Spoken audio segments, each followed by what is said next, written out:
오늘의 상고할 말씀은 시편 17편입니다. 시편 17편 좀 15절까지 있는데 1절하고 15절만 우리 먼저 같이 보도록 하겠습니다. 중간중간에 전체적으로 한번 보기 때문에 1절과 15절만 같이 공독하도록 하겠습니다. 시편 17편입니다. 시작. 여호와여 정직함을 들으소서. 나의 부르짖음에 주의하소서. 거짓되지 않는 입술에서 내 기도에 귀를 기울이소서. 15절. 나는 어려운 중에 주의 얼굴을 보리니 깰 때에 주의 형상으로 만족하리이다. 아멘. 저 성경책을 여기 보니까 방법을 목사님께서 말씀해 주셨는데 매일 한 구절씩 볼 수 있는 것은 우리 잠언이잖아요. 한 달에 그렇게 날짜에 맞춰서 지나가면 지나가는 대로 보는 거고요. 그 다음에 시편은 5장씩 딱딱딱딱 이렇게 하면 계속 한 달에 한 번씩 읽을 수 있습니다. 그래서 거기다가 젤로 1장에는 1일 딱 적고 6장에는 2일 이렇게 딱 적어놓으면 그달 이렇게 읽을 수 있는 부분이 있잖아요. 시편하고 잠언하고. 그래 읽다 보니까 제 마음하고 맞는 부분이 시편 17편이더라고요. 그래서 시편 17편에 보니까 다윗의 기도 이렇게 해가지고 되어 있는데 상당히 많이 이렇게 컬러링이 되어 있고 밑에 보니까 주석들을 나름대로 이렇게 달아놨더라고요. 그래서 또 웹이나 기타 등등 주석을 이렇게 찾아보니까 특히 이 시대에 각각의 우리 성도님들이 겪고 있는 내용하고 또 기도의 제목이 시편 17편이 아닌가 이렇게 생각이 들어서 오늘 시편을 17편을 이렇게 한번 상고해보는 시간을 갖고자 준비를 했습니다. 그리고 주제를 보니까 이렇게 잡기가 상당히 힘들더라고요. 여러 가지 주제가 있는 거예요. 그래서 주의 얼굴을 보리라 15절에 보니까 되어 있고 또 구원의 확신도 되는 것 같고 그 다음에 다윗의 기도 응답의 확신 또 구원의 확신 이런 부분들로 이렇게 잡아볼 수가 있겠습니다. 그래서 한번 쭉 훑어보고 15절 쪽에 기준으로 해서 중점으로 해서 말씀을 같이 보도록 하겠습니다. 일단 시편 기록자는 전체 한 6명 정도 되더라고요. 그 중에서 다윗이 제일 많이 썼더라고요. 한 73편 정도 다윗이 제일 많이 썼고 그 이후에 쭉 이렇게 고라 자손도 있고 아삽도 있고 솔로몬도 있고 그 다음에 에단, 모세 이렇게 해서 기록을 했는데 그 다윗이 제일 많이 썼다.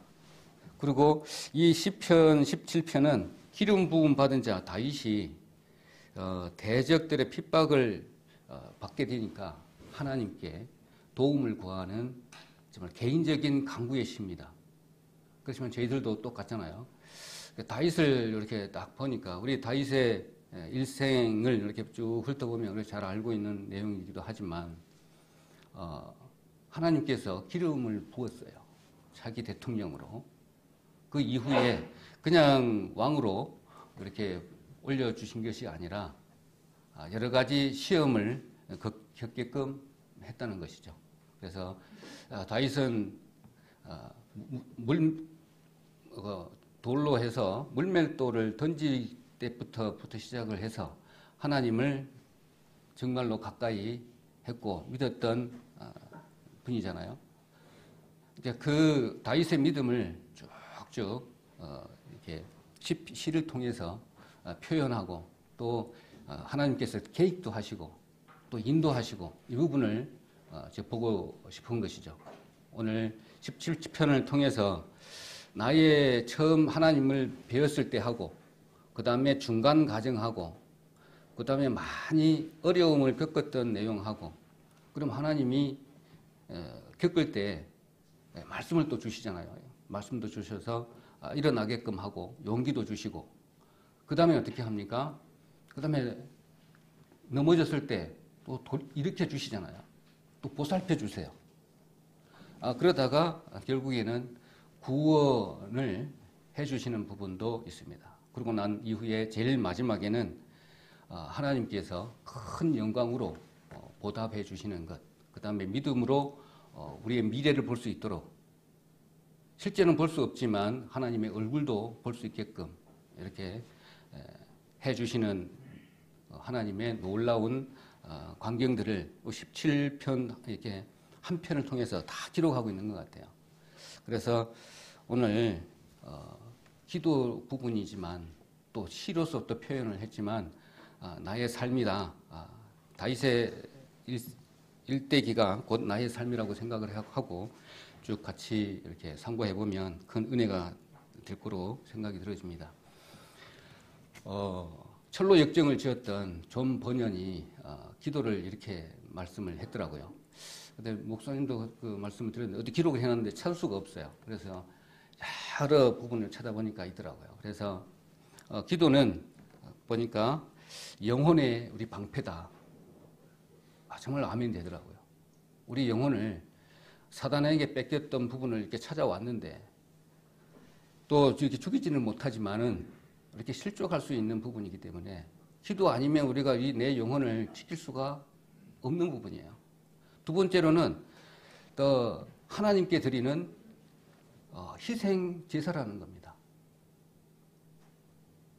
우리는 삶을 통해서 모든 것을 해결하고 항상 죽이고 뇌물 죽여서 하나님께 우리 온몸을 드려야 되잖아요. 그런 의미에서 본다면 희생 제사가 맞고요. 그 다음에 사단을 내리치는 채찍이다. 이 세 가지로 이렇게 표현하면 기도를 안 할 수밖에 없잖아요. 안 한다라면 성도라고 할 수가 없지 않는가 이런 생각도 들어집니다. 그래서 기도는 아까 존 버년이 이야기했듯이 정말로 그게 맞는 것 같아요. 영혼의 방패이고 하나님께 드리는 희생제사고 그 다음에 사단을 내리치는 채찍이다. 기도하면은 감히 접근을 할 수 없잖아요, 사단이. 자, 그런 의미에 봤을 때는 우리의 처해 있는 상황들과 또 어려움과 이렇게 고난이 왔을 때 우리는 기도할 수밖에 없는 부분이잖아요. 자, 그런 부분 생각 좀 해주시고 그 다음에 다윗은 예레미야 33장 3절처럼 너는 내게 부르짖으라 내가 내게 응답하겠고 그건 내가 알지 못하는 크고 비밀한 일을 내게 보이리라 이렇게 말씀하셨잖아요. 그러니까 부르짖으라고 했을 때는 그냥 큰 소리로 하는 게 아니잖아요. 그러니까 다윗은 그렇게 기도를 했더라고요. 보니까 마음에 간절한 마음으로 하나님 앞에 이렇게 양심에 비추어서 이렇게 가감하지 않고 그대로를 하나님께 부르짖었어요. 그리고 어떻게 부르짖었냐면 우리 다윗이 어떻게 생활했는지를 알잖아요. 모함도 당하고요. 내가 원치 않는 거짓말로 인해서 모함도 당했잖아요. 그리고 내가 원치 않는 핍박도 당하고 이런 상황에서 하나님을 절대로 배반하지 않고 또 기름 부은 자를 내 마음대로 이렇게 처리하지도 않았고 그런 상황에서 이 시를 다윗이 적은 것 같아요. 그렇다 본다면 우리는 마음대로 그렇게 할 수 있어요. 세상 살면서 내 이익대로 이렇게 얼마든지 생활할 수가 있잖아요. 하나님 말씀은 이렇게 하더라도 내 상황이 먼저인데 이거부터 먼저 하고 이거 이렇게 할 수 있잖아요. 그렇지만 하나님은 다윗은 그렇게 하지 않았다는 겁니다. 그렇게 본다면 충만한 상태가 아니면 다윗처럼 충만한 상태가 아니면 얼마든지 우선순위를 빼앗기고 이렇게 하나님 앞에 다윗처럼 간절한 이런 기도를 할 수가 없는 것 같아요. 그래서 오늘 그런 의미에서 1절부터 해서 간단하게 이렇게 훑어보고 15절에 가서는 좀 중점적으로 이렇게 보도록 하겠습니다. 그래서 우리에게는 불행은 갑자기 닥쳐옵니다. 또 위기 앞에서 당황하지 않는 사람들도 있습니까? 어떻게 할꼬? 내가 이런 시를 당했는데 내가 무엇 때문에 이러지? 부터 해서 망감이 교차를 합니다. 그럴 때 우리는 찾을 수 있는 것은 주님밖에 없다는 걸 딱 알아요. 자금적으로 아는데, 그런데 그게 우리 한 가지는 이런 위기를 내한테 주셨는데 나는 하나님의 자녀인데 하나님의 보살핌 안에 있고 말씀 안에 있고 주 안에 있는데 어느 날 갑자기 보면 그 해결책을 옆으로 봐요. 또 땅으로 봐요. 그럴 때 우리 많이 있잖아요. 그렇다면 하나님께서 우리에게 이런 위기를 주신 목적은 분명히 하나님 뜻과 그 계획을 봐야 된다는 것이죠. 그럴 때는 하나님이 우리에게 주시는 기도하라는 사인입니다. 그리고 그리스도인이라고 해서 하나님은 항상 좋은 것만 주시질 않잖아요. 그래서 위기와 그 어려움이 이렇게 우리는 항상 있을 수밖에 없잖아요.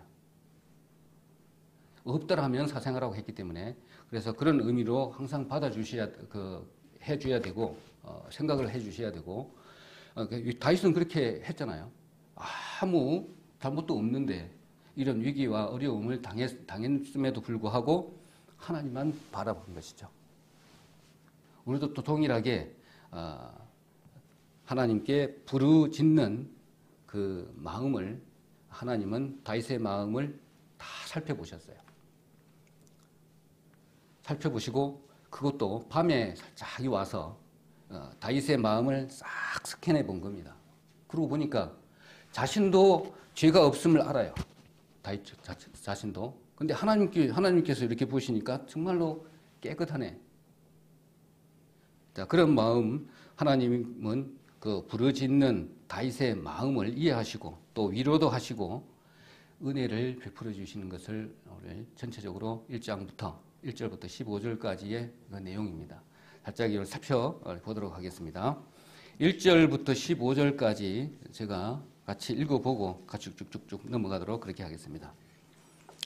자, 1절 여호와여 정직함을 들으소서 나의 부르짖음에 주의하소서 거짓되지 않는 입술에 나오는데 기도의 귀를 기울이소서 그렇게 얘기를 했는데 정직함을 들으소서 이 말은 법정에서 자신을 무고함을 호소할 때 상황을 이렇게 비추어서 이해하시면 되겠습니다. 2절 나의 판단을 주 앞에서 내시며 주의 눈은 공평함을 살피소서. 2절부터 9절까지는 쭉 내용 안에 보면 하나님의 임재 안에 머물러라 그런 내용도 됩니다.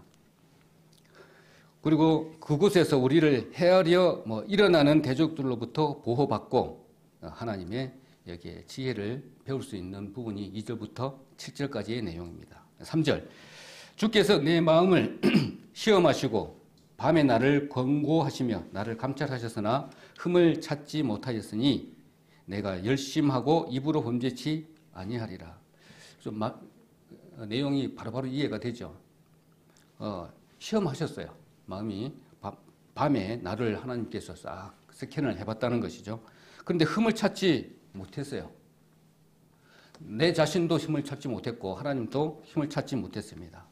그래서 내가 결심하고 입으로 이제 그 다음에는 입으로까지도 하나님 앞에 범죄하지 않겠다는 그런 결단을 이렇게 하는 모습을 봅니다. 그래 고난 가운데서 따르고자 하는 다윗의 영적인 열심을 찾아볼 수가 있습니다. 자, 그다음에 4절 사람의 행사로 논하면 나는 주의 입술의 말씀을 쫓아 스스로 삼가서 강포한 자의 길에 행치 아니하였사오며 또 5절 나의 걸음이 주의 길에 굳게 지키고 실족치 아니하였나이다. 정말 영적 자만이 아닌 양심의 자유함을 잘 표현하고 있습니다. 그리고 심령의 쾌활한 강구이죠. 다윗은 시편을 통해서 나는 무죄합니다. 범죄치 아니했습니다. 간절하게 호소하고 있습니다. 그렇지만 자신이 완전 무기라다는 것은 아니잖아요. 하나님 앞에 자신에게 가해지고 있는 지금 상황들, 비난도 받고 그 다음에 공격도 당하잖아요. 죽을 뻔도 하고 다 거짓된 것임을 하나님께 호소하는 것이죠. 정말 내가 그런 다윗처럼 이렇게 당했으면 내 같으면 어떻게 할까 이런 생각을 한번 해봤어요. 괜히 누가 원망한 대상을 찾아서 나의 한을 풀 것 같기도 하고 그 다음에 당장 찾아가서 단판을 질 수도 있잖아요. 아무리 쫓기는 몸이라 하지만 자 이런 부분을 참 이렇게 생각을 해보니까 다윗의 그 믿음은 참 대단하다 이런 생각을 하게 되는데 그리고 그런 상황이 닥쳤을 때 우리는 하나님께 어떻게 기도하나요? 그냥 도와주세요. 내 문제를 그냥 해결해 주세요. 이렇게는 할 때도 있었지만 구체적이지는 않았어요. 그래서 다윗은 들으소서 감히 하나님께 내 말을 들으라는 겁니다. 그리고 주의하소서 또 기울이소서 막 이렇게 아주 하나님 앞에 어떤 명령형인 이런 단어를 써가면서 하나님 앞에 간구하는 그런 부분을 볼 수가 있는데 하나님 앞에 바르게 살지 않고 또 마음에 꺼리낌이 있는 상태라면 이런 기도를 드릴 수가 없을 것 같아요. 그래서 우리가 항상 느끼지만 여러 가지 나의 모습만 보면 감히 이 말씀을 문 영혼들에게 감히 전달하지도 못하고 전도할 수도 없는 우리 부분들을 많이 경험을 합니다. 다윗도 마찬가지로 그런 부분에 있어서 좀 하나님 앞에 떳떳했는 것 같아요. 떳떳하게 살았겠죠. 그러니까 이런 부분에 감대하게 말씀을 하는 부분들을 볼 수가 있습니다. 그래서 다윗은 어떻게 단순히 절망적인 상태에서 기도하는 것이 아니라 거짓되지 않는 입술로 진실하게 절박하게 기도하는 모습들을 이렇게 발견할 수 있습니다. 그래서 다윗은 그 자신에게 당한 그 불의한 부분, 거짓으로 그 모함된 부분들을 하나님 앞에 이게 해달라고 이렇게 간구하는 그 모습들은 정말 우리가 잘 본받아야 되겠다고 하는데 저 자신을 봤을 때 이렇게 다윗처럼 당당하고 부끄러움 없이 이렇게 이야기를 못 하겠더라고요.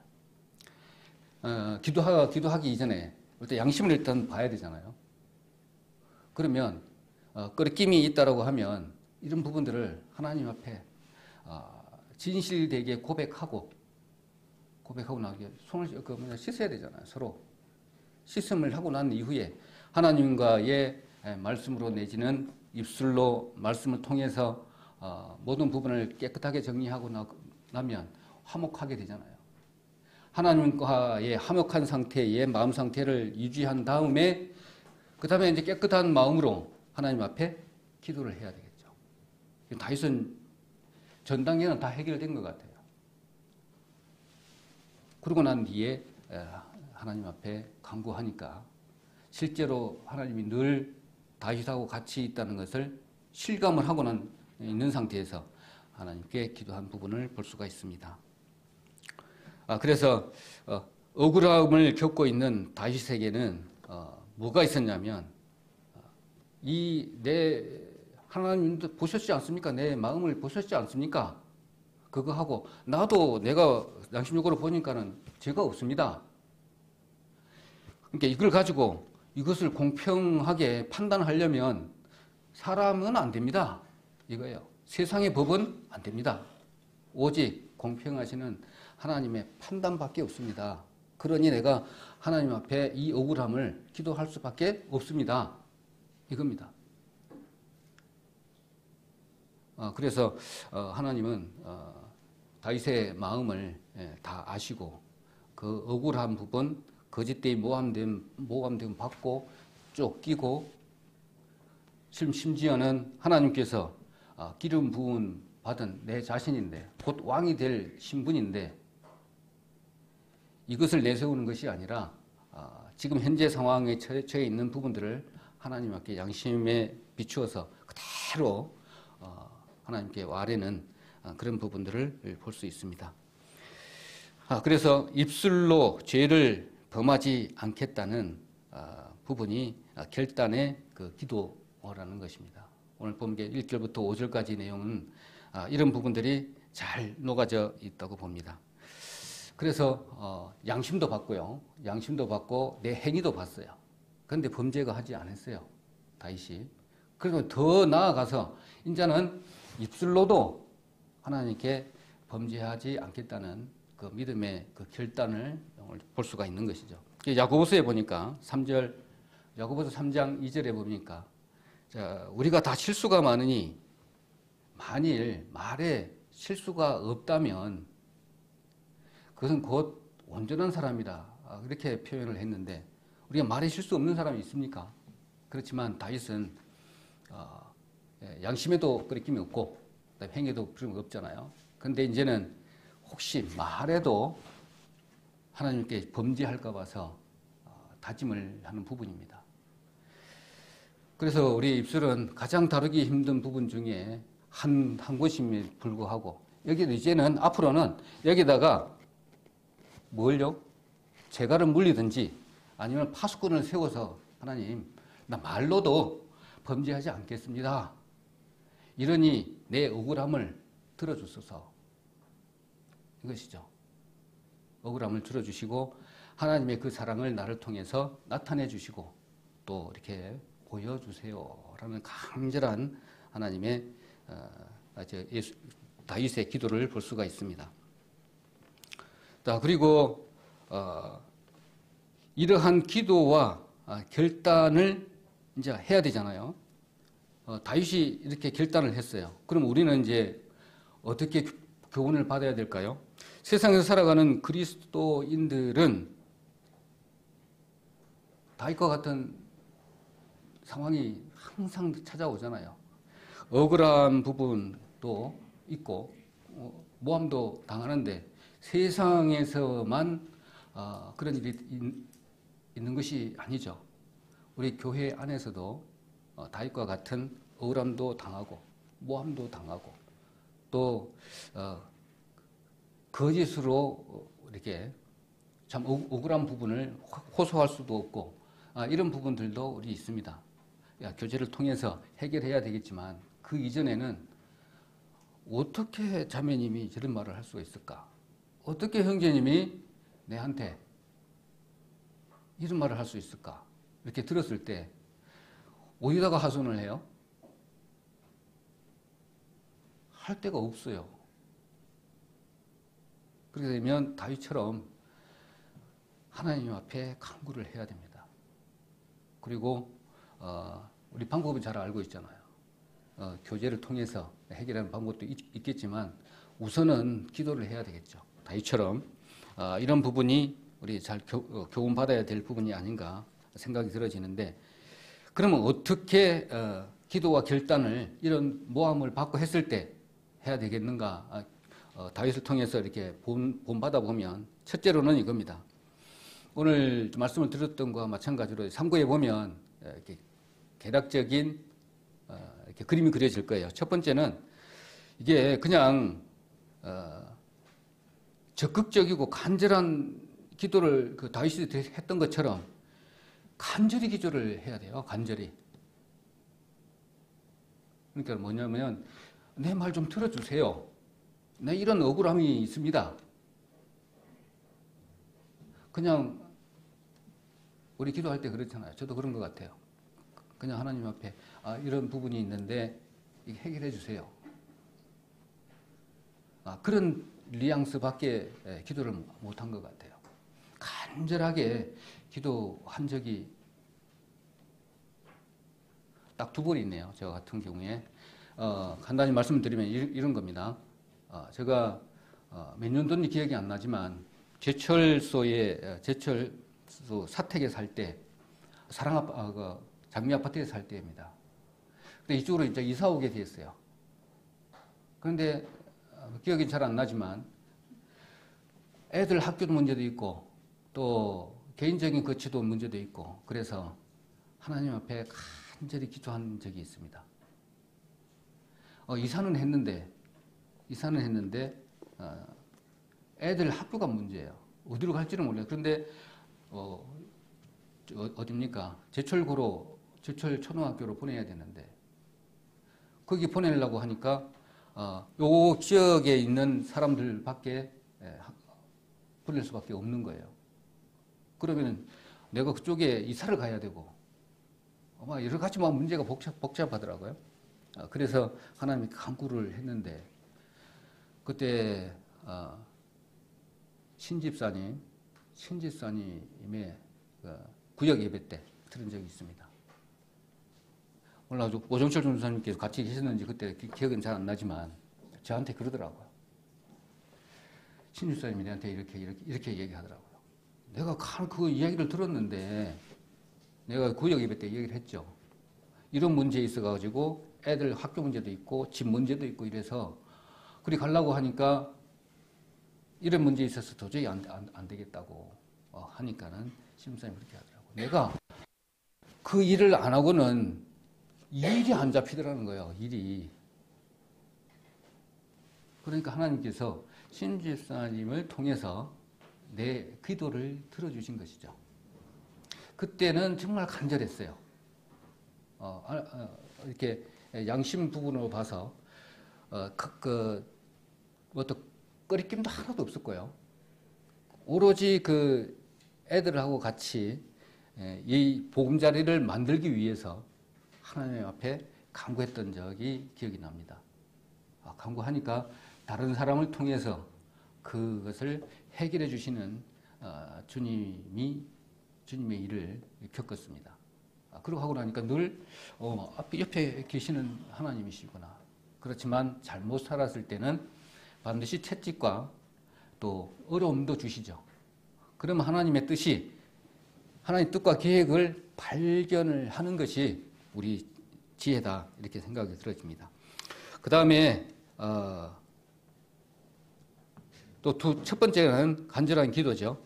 그거는 이렇게 좀 건방스러울 수도 있잖아요. 이렇게 들어줘라 한다든지 들어라 뭐 이렇게 명령적으로 이렇게 다윗이 이렇게 했는데 그렇지만 무리한 모습이 아니고 다윗의 그 믿음의 표현이라 생각을 하면 되겠죠.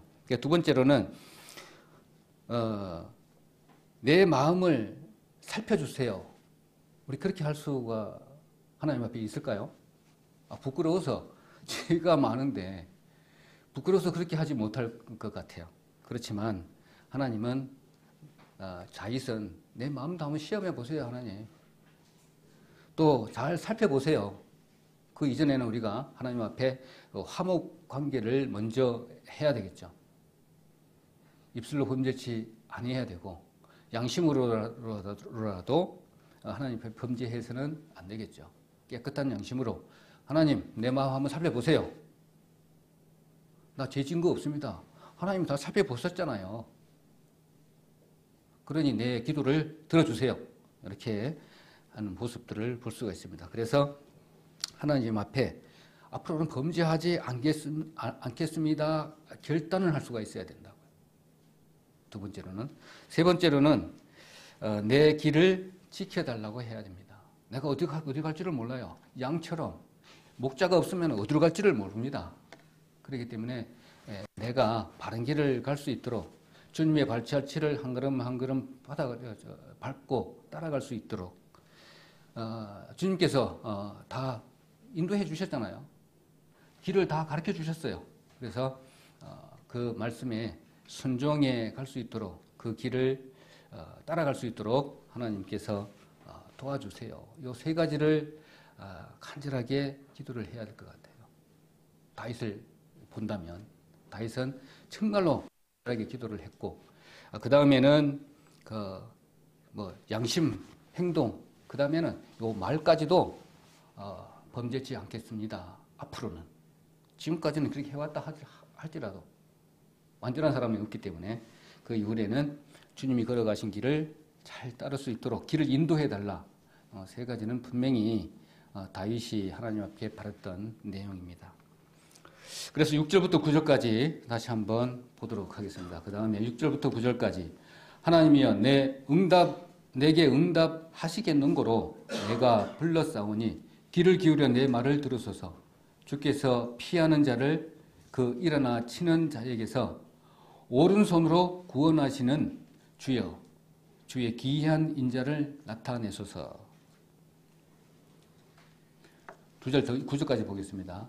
나를 눈동자같이 지키시고 주의 날개 그늘 아래 감추사 나를 제압하는 악인과 나를 에워싼 그 원수에게서 벗어나게 하소서.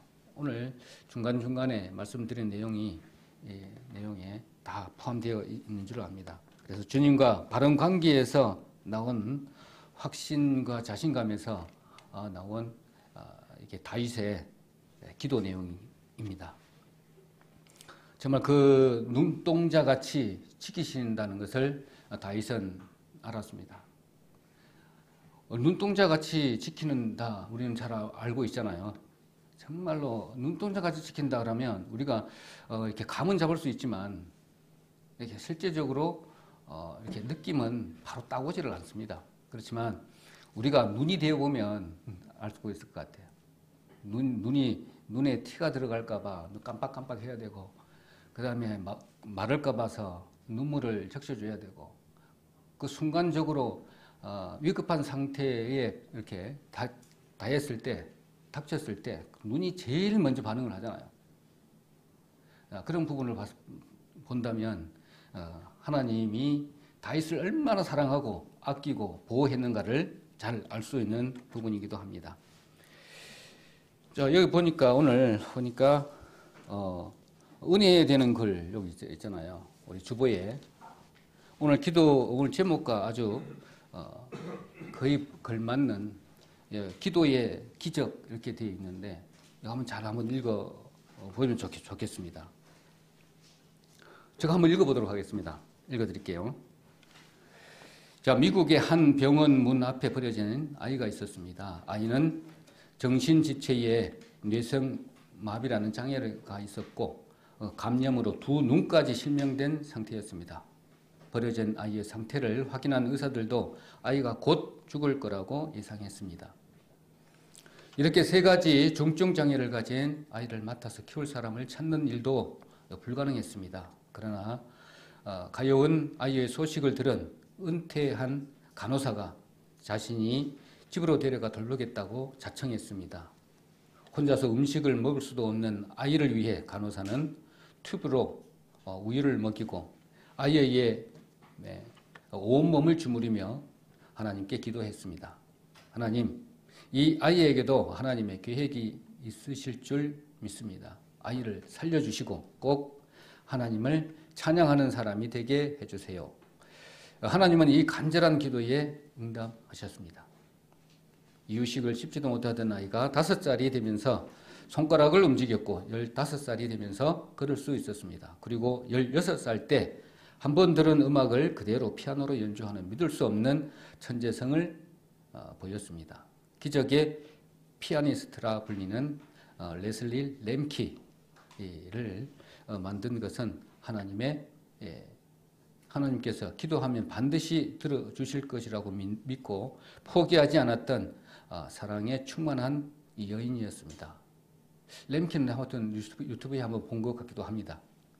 램키가 피아니스트로 데뷔한 날 언론은 메이 부인의 사랑과 기적이라는 기사를 실었습니다. 사랑은 생명을 살리고 기도는 기적을 이룬다. 하나님이 주신 마음으로 이웃을 사랑하며 무엇보다도 간절히 기도하십시오라는 내용이 실었는데 기도의 기적은 우리가 저에게도 있었고 성도님들이 많은 기도의 덕분으로 제가 구원을 받았고요. 그 다음에 이렇게 서 있는 것도 성도님들의 기도 덕분이라 늘 생각하고 있습니다. 자, 은혜의 길을, 은혜의 저 뒤는 글을 읽었는데, 이런 기적이, 기억나는 기적이 우리 성도님들 몇 가지나 되는지 생각을 한번 해보시는 것도 좋겠다 생각이 들어집니다. 맨 처음은 우리 구원받을 때의 것이고, 그리고 두 번째로는 중간중간에 실족했을 때 하나님께서 이렇게 일으켜 주시는 부분, 또 힘 주시는 부분들도 많이 있을 것이고, 중간중간에 그냥 순탄하게 쭉 이어오신 분들은 아마 아무도 없을 거라고 생각이 들어집니다. 그래서 6절부터 9절까지의 말씀을 이렇게 보면 참 하나님께서 놀라운 사랑을 표현해 주신 구절이기도 합니다. 뭐냐면 다윗의 상황에서 하나님의 사랑을 나타내 주시고 보여달라는 기도의 내용입니다. 그래서 눈동자 같이 지키시고 새가 날개를 이렇게 푸덕푸덕 하면서 아는 것 같이 그렇게 보호하실 줄 믿고 다윗은 기도를 했습니다. 그래서 보여달라고 기도할 수밖에 없는 것이죠. 그러면서 하나님은 다윗의 행동하고 모든 부분이 하나님 마음하고 딱 맞으니까 하나님은 기도를 안 들어주실 수가 없는 것이죠. 자, 그런 부분을 볼 수가 있습니다. 그 다음에 10절부터 12절 한번 보면 10절부터 12절 뭐 이제 두 번 하면 되겠네요. 시간도 많이 좀 지나긴 했지만 10절부터 12절 제가 읽도록 하겠습니다. 저희가 자기 기름에 잠겼으며 그 입으로 교만이 말하나이다. 이제 우리의 걸어가는 것을 저희가 에워싸며 주목하고 땅에 넘어뜨리려 하나이다. 저는 그 움킨 것을 찢으려 하는 사자 같으며 은밀한 곳에 엎드린 젊은 사자 같으니이다. 정말로 이런 것 같아요. 이런 부분 많이 겪죠. 교회 안에서는 볼 수가 없지만 세상 나가면요, 정말 치열합니다. 저 회사 나가면 그대로 느껴요. 우리 이야기하는 뒤통수 친다고 하는 말이 있잖아요. 앞에는 나와서는 딱 발굽을 이렇게 숨기고 있습니다. 대면할 때는. 그래 딱 뒤로 돌아서서 저만큼 가게 되면요, 그걸 그대로 이렇게 발톱을 펴서 모함하고 핥히고 바로 옆에서 나타납니다. 옆에서. 정말로 심각합니다. 왜 내를 그 참 험악한 세상에다가 갖다 두었는지 이런 생각도 하게 되고요. 다른 데 있었을 때는 이런 상황을 볼 수가 없었어요. 그런데 이 현장에 가서는 정말로 힘든 부분들이 너무너무나 많더라고요. 일도 힘들지만 사람의 관계에서도 힘들고요. 그 다음에 악한 모습들을 너무나 많이 보게 되고, 정말로 다 됐나? 얼마 남지 않았나? 이런 생각을 할 정도로 이렇게 그런 죄 짓는 것에 무감각하고, 오늘 사자처럼, 새끼 사자처럼, 젊은 사자처럼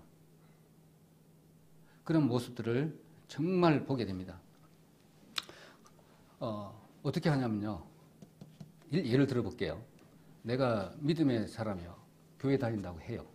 그런데 교묘하게 교회도 못 가게 하고, 그 다음에 말씀을 못 듣게끔 그 시간에 전화를 해서 어떻게 해서 우리 계획을 만들어서 하자, 이런 거예요. 뭐냐면 나는 운전을 하주잖아요. 술을 안 먹으니까. 그러면 정용호를 끼워서 운전하게 하고 대리기사를 쓰고 우리는 술 먹자. 내지는 이런 거. 그 다음에 나는 이렇게 해놔두고 뭐 이렇게 하자 한다든지 막 이런 것들 많아요. 이렇게 넘어뜨리려 한단 말이죠. 또 시험을 합니다. 무슨 말을 툭 던져놔놓고 어떻게 하나 반응이 나오나 시험도 하고요. 이런 부분들이 아마 다 있을 것입니다. 그럴 때 이런 위기와 그 다음에 여러 가지 힘든 부분이 딱 닥쳤을 때 우리는 어떻게 해야 되는가?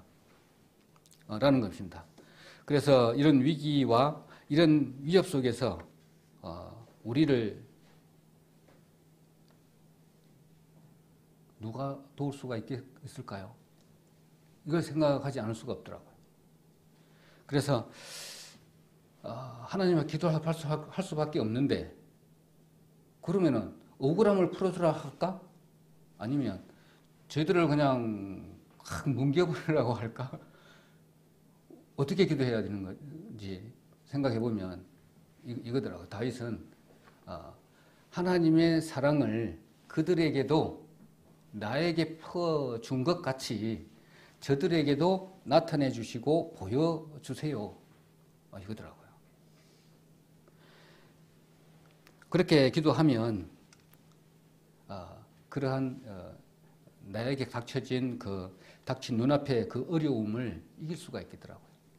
억울함에 쌓여 있고, 또 거짓된 모함에 쌓여 있고, 또 여러 가지 힘든 부분에 내만 왜 그래 하고 자책에 쌓여 있으면 헤어나갈 길이 없더라고요. 내를 봐도 그렇고, 내 환경 봐도 그렇고, 회사 가도 그렇고, 주위에 일어나는 것도 그렇고. 자, 이런 부분에 있어서 우리의 심각한 상황에서도 궁극적으로 우리가 간구를 하나님 앞에 해야 될 내용들은 하나님의 크고 놀라운 사랑임을 꼭 기억을 하시고, 모든 부분이 우리한테 이루어지는 것들은 하나님의 사랑의 표현, 아멘 하십니까? 사랑의 표현입니까? 힘들고 이런 부분이 나한테 닥쳤다고 했을 때 여러 가지 부분이 있겠지만 다윗은 하나의 사랑의 표현이다, 이렇게 하고 간절히 부르짖는 모습을 볼 수가 있습니다. 마지막으로 이제 13절부터 15절까지 요거는 좀 같이 읽도록 하겠습니다. 13절부터 15절까지 같이 읽도록 하겠습니다. 여호와여, 일어나 저를 대항하여 넘어뜨리시고 주의 칼로 악인에게서 나의 영혼을 구원하소서. 여호와여, 금생에서 저희 분깃을 받은 세상 사람에게서 나를 주의 손으로 구하소서. 저는 재물 배를 채우심을 입고 자녀로 만족하고 그 남은 산업을 그 어린 아이들에게 유전하는 자니이다. 나는 의로운 중에 주를 얼굴을 보리니 깰 때에 주의 형상으로 만족하리이다. 아멘. 자, 여호와여, 일어나 또 대항하여 넘어뜨리시고 또 구원하소서. 13절에 나타난 이 네 가지 일어나 대항하여, 하나님 앞에 거의 명령하는 정도로 일어나 대항하여 넘어뜨리시고 구원하소서. 이런 담대한 기도를 할 수 있는 부분은 다윗에게 우리가 배워야 될 것 같은 그런 생각이 들어집니다. 다윗은 이 세상의 모든 것이 보니까 다 주님의 것인데, 저 악인들은 재물을 쌓아서 자기 배를 채우고 그 남는 것을 가지고 또 자기 자녀에게 물려주는 것이 목표예요. 그런데 다윗은 곧 나는 그런 부분에서 나를 구원해 달라는 겁니다. 얼마나 유혹이 많습니까? 우리 저희들 힘든 부분 내지는 사람의 관계, 경제적인 부분, 또 제일 가까운 가족들 부분 시작해서 여러 가지 힘든 부분이 이렇게 많이 있잖아요. 세상 사람들은 다 재물, 권력부터 시작해가지고 명예를 쫓아갑니다. 근데 우리 저희들은 거기에 발바닥도 못 따라가죠. 정말로 그런 부분 많습니다. 그렇지만 다윗은 그것에 현혹되지 않고 그런 무리에서 나를 구원해 달라는 것이죠. 그 사울이 얼마나 괴롭혔습니까? 장인인데도 불구하고. 자, 그런 부분에서 이렇게 연상을 해서 다윗이 간구하는 그 마음 상태를 보면 그 다윗은 그 주님만으로 마지막에 보면 만족하겠다라는 부분이 나오는데 그게 믿음의 고백입니다. 참 다윗은 강력하게 믿음을 결단하면서 하나님 앞에 간구하는 부분을 보이는데 그 중요한 의미는 다윗이 갖고 있는 그 비전이잖아요. 부활하게 되면 내가 주님의 얼굴을 볼 것인데 그 얼굴 이렇게 형상으로 보는 것만으로도 나는 만족합니다. 세상의 돈, 명예 내지는 이런 환난, 거짓 이런 부분은 이렇게 비교되지 않습니다. 하나님이 제 마음을 잘 아시잖아요. 스캔도 해보셨고 그 다음에 저 자신으로 봐더라도 떳떳합니다. 그러니 내 기도를 들어주시고 또 내 어려움도 해결해 주세요. 무엇이냐? 일어나 가만히 있지 마시고 저 대적들로부터 뭡니까? 대항해서 싸워서 그 다음에 저희들을 좀 악인들을 좀 넘어뜨려 버리고 나를 저기에서 좀 구해달라 이겁니다. 아주 구체적인 것 같아요. 보니까 나는 아침에 일어날 때 주를 닮아가는 것으로 나는 행복하고 그 다음에 만족합니다 라는 겁니다. 야, 정말 이 시대에 꼭 저 상황에서 가장 잘 맞는 그런 구절이 아닌가 이렇게 생각해 봅니다. 그래서 다윗이 봤던 부분, 희망을 가졌던 부분은 빌립보서 3장 21절 이걸 한번 보도록 하겠습니다. 빌립보서 3장 21절입니다. 시편 17편 15절에 대한 관주이기도 한데요. 다윗은 이것을 보고 담대하게 만족하게 했죠. 3장 21절 빌립보서 3장 21절 보면 부활에 관련된 부분입니다. 우리가 장차 될 우리 몸의 상태를 여기 보면 되겠죠. 21절 보면 그가 만물을 자기에게 복종케 하실 수 있는 자의 역사로 우리의 낮은 몸을 자기 영광의 몸의 형체와 같이 변케 하시리니 그걸 다윗은 보고 만족했다는 겁니다. 저희도 마찬가지잖아요. 우리 성도들의 몸은 이와 같이 그리스도의 형상의 영광의 형체와 같이 나중에 부활할 것입니다. 참 어떻게 모습이 바뀌어질지는 참 많은 기대가 되고 상상해보면 큰 은혜가 될 걸로 생각이 들어집니다. 죽은 성도는 부활의 모습으로 부활을 통해서 살아있는 성도들은 들림을 통해서 그리스도와 같은 영광의 몸으로 변화를 입게 됩니다. 그래서 우리는 이 소망이 있기 때문에 담대하게 세상을 살아가고 이것만으로 그들을 싸워서 대적해서 이길 수 있는 부분이라 생각이 들어집니다. 자, 15절 보니까 15절 다시 한번 더 읽어보면 나는 의로운 중에 주의 얼굴을 보리니 깰 때에 주의 형상으로 만족하리니 깰 때는 여러 가지 부분이 있지만 부활의 아침에 영적인 만족을 누린다 라는 의미도 있지만 깰 때라고 하면 우리가 좀 생각을 해봐야 되잖아요. 깰 때는 보니까 대조적인 관계를 많이 묘사를 하고 있지만 여기서 하나님의 사람과 세상 사람, 의인과 악인 이렇게 대조적으로 이렇게 오늘 본문에 이야기를 하고 있는데 여기서 깰 때라고 했을 때 세 가지 부분을 우리가 이렇게 요소를 볼 수가 있는데 잠에서 깰 수가 있는 부분이 있고요. 잠에서 깨는 것. 그 다음에는 괴로운 밤으로부터 깨어나는 것.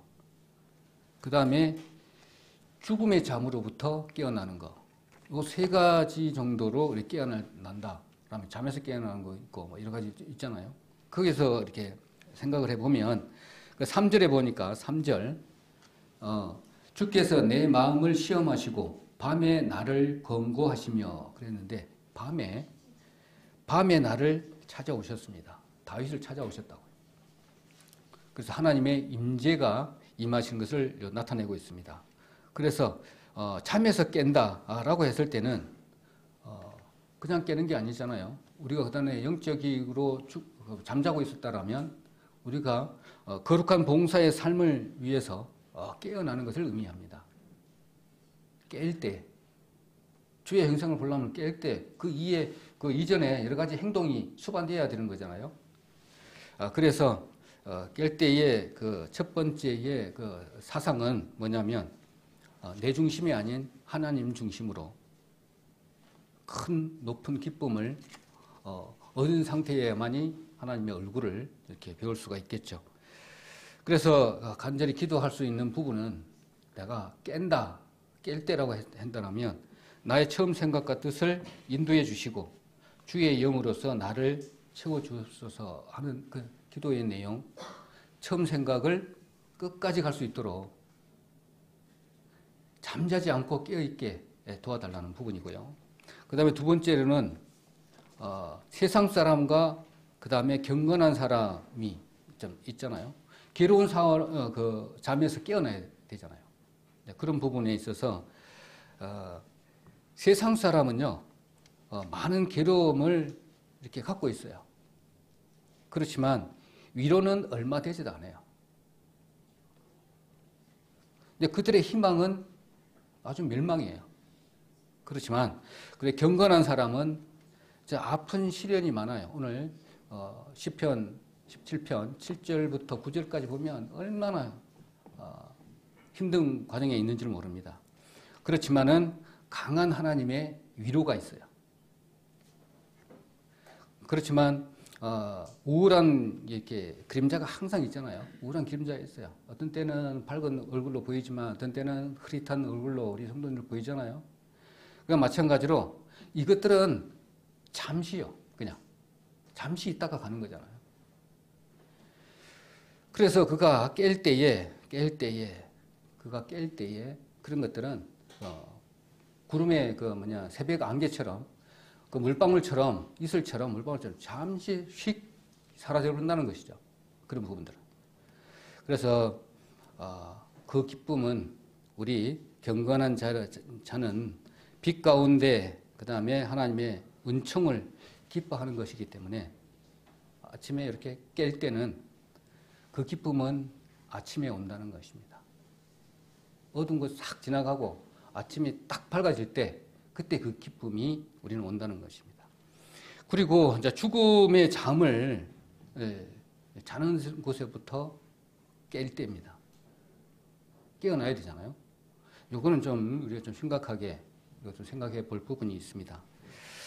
자, 그래서 하나님은 우리 죽은 자의 하나님이 아니라 산 자의 하나님이라고 우리가 말씀을 하셨습니다. 죽은 자, 영적으로 죽은 자는 하나님의 관심의 대상이 아니죠. 모두에게 은혜는 주시지만 산 자의 하나님이 더 하나님은 더 관심이 있죠. 그래서 깨어남은 보면 모든 존재의 선을 이루어가는 것입니다. 깨어 있어야 되죠. 다 죽어 있는 상태잖아요. 하나님은 다 세상 사람들은 다 죽은 자예요. 잠자고 있단 말이죠. 그래서 우리가 지금 깨어 있는 사람들이죠. 그래서 첫째는 영적인 부분이고 그 다음에 육적인 부분이죠. 그 다음에 다윗은 하나님의 영광의 비전을 봤습니다. 하나님은 다윗을 깨어 있었기 때문에 깨어 있으면 하나님의 영광스러운 그 비전을 이렇게 볼 수가 있는 것이죠. 하늘을 이렇게 고개 들어서 볼 수가 있는 것이죠. 그 깰 때, 그 주의 얼굴을 깰 때 주의 얼굴을 본 사람이 있죠. 자, 민수기 12장 8절 한번 보도록 하겠습니다. 민수기 12장 8절.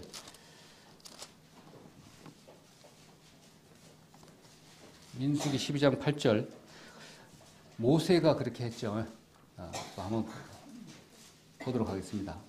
민수기 12장 8절 그와는 내가 대면하여 명백히 말하고 은밀한 말로 아니하며 그는 또 여호와의 형상을 보겠거늘 너희가 어찌하여 내 종 모세 비방하기를 두려워 아니하느냐라고 기록을 합니다. 모세는 하나님을 대면해서 봤습니다. 다윗도 그것을 하나님의 얼굴을 이렇게 봤잖아요. 영적으로. 그와 같이 대면을 해야 되죠. 우리도 얼마든지 기도를 통해서 하나님을 배울 수 있어야 됩니다. 그리고 우리 신자들도 마찬가지잖아요. 모세도 그랬지만 우리 신자들도 고린도후서 3장 18절 우리 항상 많이 보는 말씀이지만 이렇게 변화된 모습으로 항상 주님을 배울 수 있는 부분이 있어야 됩니다. 그래서 깰 때 완벽한 만족이 이루어지는 것이죠. 우리의 소망이 그거잖아요. 부활해서 부활의 몸을 입고 하나님을 이제 대면해야 되는 거잖아요. 우리가 사랑의 관계가 이루어질 때면 그동안에 너무 밀고 땡기고 밀당을 하다가 결국에는 사랑하는 자를 얼굴을 대면하고 영원히 사는 것이 목표인 것처럼 오늘 다윗도 마찬가지로 지금의 여러 가지 밀고 땡기고 힘들고 여러 가지 상황이 있는 것은 주님을 실제적으로 대면하기 위한 과정이잖아요. 그래서 다윗은 사랑하는 하나님을 실제적으로 그 하나님의 얼굴을 대면하는 것이 목표입니다. 그러면 깰 때 그 정점을 기준으로 해서 다윗은 하나님의 얼굴을 보는 것이 최종 목표인 것이죠. 하나님과 영원히 관계를 같이 할 수 있는 상태, 이게 최종 목표입니다. 그러면 그 이혼의 과정들, 모함도 받을 수도 있고, 사랑을 이렇게 이끌어가는 과정에서 오해도 받을 수 있고, 그 다음에 잘못 길을 갔다가 또 후회해가지고 되돌아올 수도 있고, 이런 부분이 많이 있을 거 아닙니까? 그런 부분을 본다라면 그 과정들은 주의 형상으로 내가 주를 얼굴을 한번 형상으로 보는 것으로 영적으로 만족을 느끼겠다는 겁니다. 이런 것들은 다 아무것도 아니다라는 것입니다. 다윗은 그것을 봤기 때문에 담대하게 사울의 가족 친척 가족임에도 불구하고 일가 친척임에도 불구하고 그런 모함을 받았다 할지라도 참 억울하지만 그 얼굴을 보니까 이분들을 다 이해가 되고 또 만족한다. 참 그거는 좀 이해가 좀 안 되지만 그럴 정도로의 믿음의 기도를 드릴 수가 있었다는 것이죠. 그래서 시편 17편을 했던 요약을 해보면 다윗이 사울왕 아들 압살롬의 에게 쫓길 때 똑같잖아요. 사울에게 쫓길 때, 장인에게 쫓길 때, 그 다음에 심지어는 아들 압살롬에게 쫓길 때 얼마나 억울합니까? 목숨이 지금 왔다 갔다 합니다. 그런 상황에서 절박한 심령으로 들으소서 내지는 귀를 기울이소서 나의 부르짖음에 주의하소서 구원을 호소하고 있는 내용입니다. 그렇다면 자 전적으로 이렇게 1절부터 15절까지 이렇게 본다면 여호와께서는 하나님께서는 의인에게 이렇게 베푸시는 이렇게 일들을 이렇게 볼 수가 있습니다. 정리하면 잘 살핍니다. 오늘 2절에 보니까 잘 살피는 걸 볼 수가 있습니다. 첫째는 잘 살폈어요. 그 다음에는 두 번째로는 4절에 보면 말씀을 하십니다. 말씀. 4절에 주의 입술에 말씀을 쫓아. 말씀을 했으니까 다윗이 그 말씀을 쫓아서 갔어요. 그 다음에 세 번째로는 하나님께서 길을 예비하십니다. 5절에 나의 걸음이 주의 길을 굳게 지키고, 길을 인도하니까 다윗이 그 길을 갔습니다. 기름 부으니까 기름 부음을 받았고요. 이렇게 가라니까 이렇게 갔고 쭉 따라갔습니다. 그리고 네 번째로는 7절에 하나님은 구원하십니다. 살려주셨죠. 구원하시고. 그 다음에 8절에 보면 눈동자같이 이렇게 보호하십니다. 어디를 가든. 그 다음에 15절에 보니까 주의 얼굴을 보게끔 주의 얼굴을 보여주십니다. 그리고 만족해 하십니다. 자, 우리도 마찬가지로 오늘 17절 시편을 통해서 다윗이 이렇게 큰 만족을 얻었던 것처럼 저희들도 이 시대에 우리가 신앙인으로서의 모습이 다윗의 17편을 통해서 잘 나타나 있는 것 같습니다. 그래서 주님께서 살피시고 또 시험을 하시고 말씀도 주시고 또 길도 예비해 주시고 또 어려운 부분에서 구원해 주시고 그 다음에 보호해 주시고 나중 큰 만족으로 우리를 위로해 주시는 주님의 그 사랑을 느낀다면 우리가 또 앞으로 우리가 남은 삶을 주님의 말씀을 통해서 말씀을 받고 그 순종하는 삶을 사는데 큰 힘이 되겠다 생각이 들어집니다. 다윗에 관계된 최근의 말씀은 별로 없었기 때문에 좀 다윗을 좀 연상도 하고 그런 말씀을 좀 봐야 되지만 우리 다윗에 대해서는 잘 알고 있잖아요. 하도. 그래서 그 부분들은 이렇게 말씀을 안 드렸지만 제가 다윗에 대한 일대기를 이렇게 쭉 한번 이렇게 봐봤는데 다윗은 이름은 사랑받는 자더라고요. 사랑받는 자. 정말 사랑을 많이 받았어요. 저는 이제 다윗의 모습을 많이 롤 모델로 해야 되지 않을까 그런 생각도 해봅니다. 그러고 보니까는 다윗이 태어나서부터 시작해서 죽을 때까지의 쭉 일대기를 조그만한 여기서다가 하나 적어봤어요. 한 얼마 안 되더라고요. 이렇게 쭉 한 두세 장 돼요. 그래서 제목만 딱딱딱 읽어봐도 다윗이 어떻게 살았는지 잘 표현해 잘 알 수 있는 부분이기도 합니다. 그래서 오늘 이 다윗의 기도 내용이 그 시편에 기록된 그 마음의 간절한 내용이 저 마음하고 와닿아서 오늘 17편을 같이 봤습니다. 어떻게 성도님들 같이 이렇게 소통이 됐는지는 모르지만 하여튼 주님께서 다윗의 마음처럼 저희들에도 크게 그 은혜로 베풀어 주실 줄로 믿습니다.